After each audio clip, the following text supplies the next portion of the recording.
I'm James Heaney, and welcome to Brief News Brief and another exhausting week. I think we all deserve a vacation, right? Mimosas on me and suntan lotion on everybody else. Let's head on down south to America's sweaty dong, Florida. More specifically, the rash on America's saggy cucumber, the Mar-a-Lago Club. Okay, everybody have their membership fee ready? It's $200,000. Don't forget your annual fee of $14,000. You'll probably need an additional $2,000 to spend on food each year, so make sure to bring that along. But don't worry about it. That's like 3 shrimps and gin and tonic. You'll be fine. Man, this place is kind of pricey.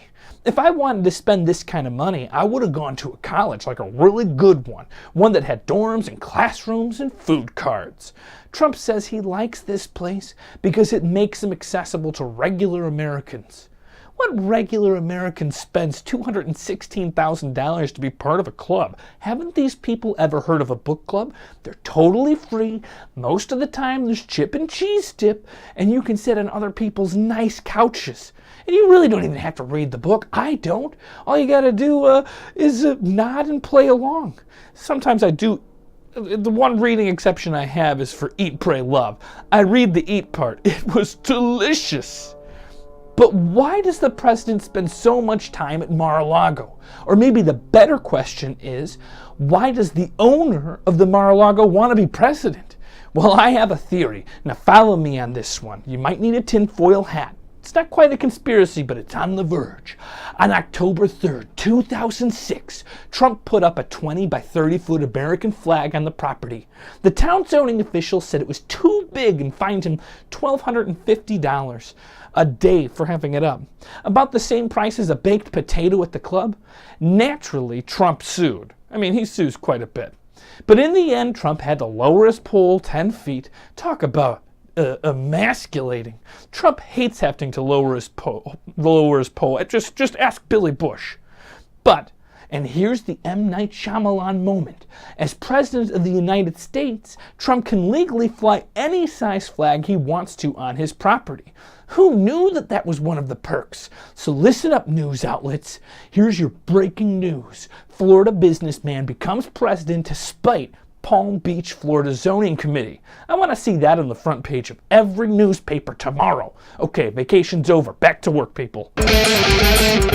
I hope you've stretched, because we're going full speed ahead with our brief news briefings. Republicans across the country have been facing a lot of explosive, angry crowds at their town hall meetings. Let's take a look at Mitch McConnell in this interesting little debate here. These coal jobs are not coming back, and now these people don't have the insurance they need because they're poor.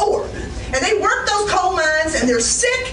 The veterans are sick. The veterans are broken down. They're not getting what they need.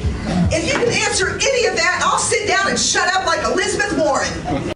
Typical liberal Democrat. She's got a lot of important things to say, and then at the end she says, once I hear your answers, I will sit down and shut up like Liz Warren. Sweet, awesome dig.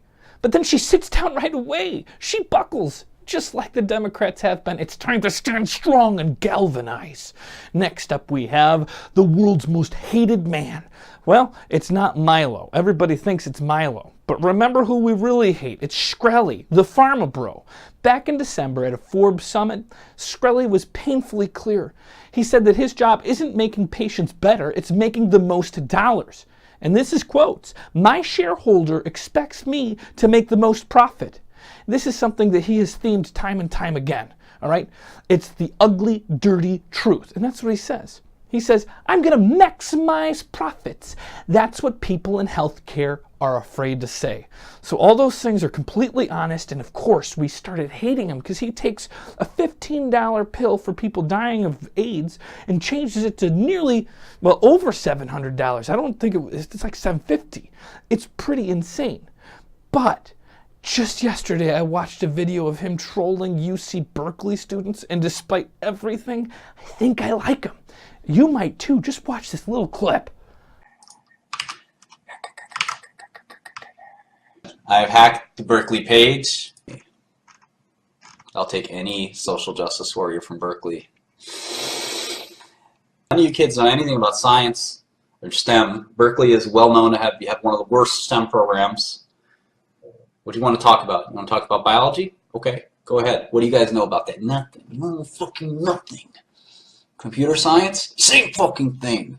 6 months. I got the equivalent of a PhD in computer science. What do you got? Nothing! It's over an hour long of him giving his phone number out to the public and answering them live. And then completely winning every single argument. And he's pretty funny. Now, Trump has finally condemned the anti-Semitic acts after headstones, Jewish headstones, were vandalized. It took him just a little, in my opinion, too long if you consider the fact that he's the least anti-Semitic person in the world that anybody's ever met. And finally, this one's pretty crazy. Kim Jong-nam, who was killed in not North Korea, he was killed overseas. I think he was in Malaysia. He was poisoned by somebody that thought they were part of a prank show. Now, there's more people being sought out because right now they have to add extra security to the morgue because somebody's been trying to break in to steal that body. What? Scientists at MIT have discovered a new coating to make the insides of bottles more slippery. The coating creates a surface so smooth that it should dramatically ease the way materials get squeezed out of a container. The ability to greatly reduce waste has many excited about the various applications of such a coating. No longer will people need to karate chop at their ketchup bottles or roll up their toothpaste things to get the very last drop out of the bottle, or consider the fact that you won't need to use the stinky pinky to get the peanut butter out anymore. Indeed, we can look forward to an age where all things are good till the last drop.